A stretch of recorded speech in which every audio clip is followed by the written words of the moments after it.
ambasadori më i mirë i çdo kombi. Mirë po, në këtë rast, përmes artit ne jemi bashkuar që moti në artistët figurativ gjitha trojeve shqipfolse, kështu që mos miri e tregoj kjo ekspozit e sotit e grafikës, pra nuk kanë munguar edhe vazhdojnë akoma më të që bëhen aktivitetet tilla me karakter kombëtar, ku, si me thënë, bashkohen gjithë ato elita shqiptare të artit, qofshin piktorët, skulptorët, grafistët, dizenjatorët, bashkohen gjithë bashkë, i ekspozojnë veprat e tyre, më thënë edhe tregojnë me atë prezencë tyre, me veprat e tyre tregojnë se ekzistojnë edhe janë aktiv me art, edhe janë të gatshëm për të bashkëpunuar kur bëhet fjalë për një çështje të tillë kombëtare ose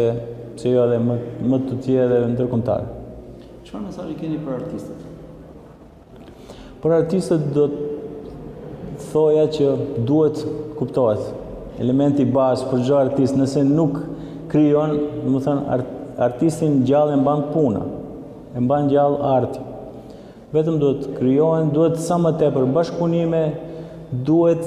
ta lejmë anësh xhelozin, do të thënë nëse ka në art, nëse ekziston xhelozi, atëherë do të thojë arti i çdo lloj krijuesi të tillë, do të thënë që në atë moment fillon të zbehet me prezencën e xhelozisë. Kështu që do doja sa më afër që jemi pranë njëri tjetrit, të japim këshilla para syve, jo pas shpine, sidomos të jemi shembull edhe për brezat e rinj. Kur na shohim bashkë, më thënë, gjithçka është e lumtur, gjithçka shkon në barë, sidomos për gjeneratat e reja, është shembulli më i mirë që ato vazhdojnë atë rrugtim edhe t'i bashkangjiten, do të thoja, atij rrugtimi që të parët tonë edhe ne jemi duke e vazhduar. Shumë faleminderit edhe juve, shëndet dhe mbarësi.